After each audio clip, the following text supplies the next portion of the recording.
Perkenalkan, nama saya Vivi Sustriada Manik. Saya mahasiswi Universitas Sesa Unggul dari Fakultas Ilmu Kesehatan jurusan Keperawatan. Di sini saya akan menjelaskan bagaimana proses inflamasi.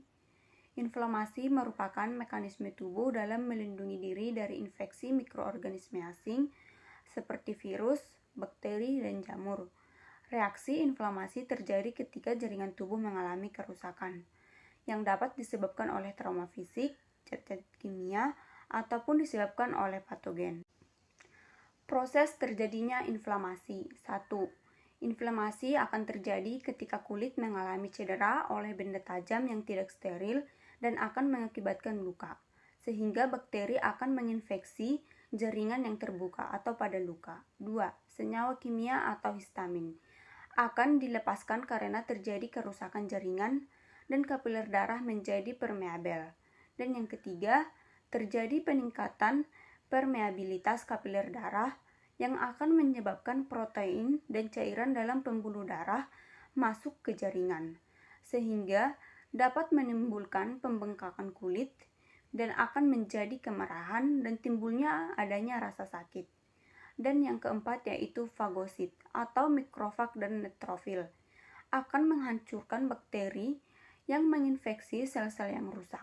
Dan yang kelima, neutrofil tiba di tempat yang terinfeksi dan mulai memakan sel-sel bakteri yang menginfeksi tubuh.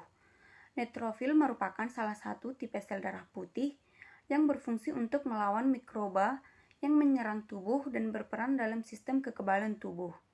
Dan yang keenam, setelah bakteri disembuhkan, maka akan terjadi pembekuan darah dan jaringan kulit akan menjadi sehat. Tanda-tanda yang terjadi pada proses inflamasi yaitu yang pertama rubor atau kemerahan.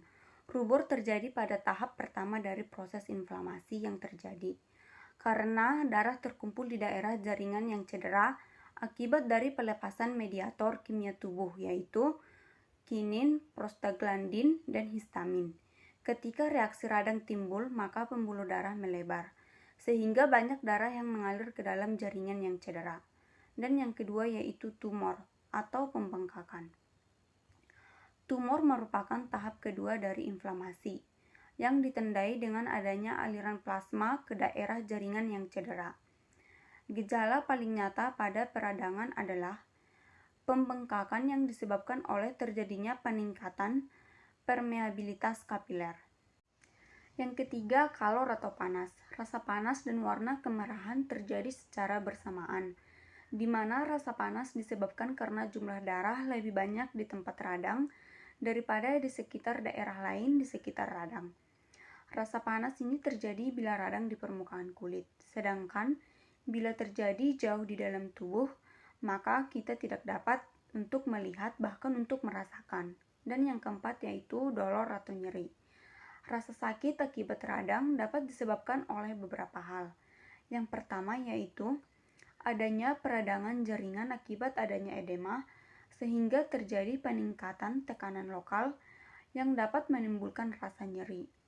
Dan yang kedua yaitu adanya pengeluaran zat kimia atau mediator nyeri seperti histamin dan bradikinin yang dapat merangsang saraf perifer di sekitar radang sehingga dapat merasakan nyeri. Dan yang terakhir yaitu kehilangannya fungsi, yaitu kenyataan adanya perubahan, gangguan, dan kegagalan fungsi yang telah diketahui pada daerah yang bengkak dan sakit disertai adanya sirkulasi yang abnormal akibat dari penumpukan dan aliran darah yang meningkat yang menghasilkan lingkungan lokal yang abnormal sehingga tentu saja jaringan terinflamasi tersebut tidak berfungsi secara normal. Demikian materi dari saya, kurang lebihnya saya mohon maaf. Terima kasih.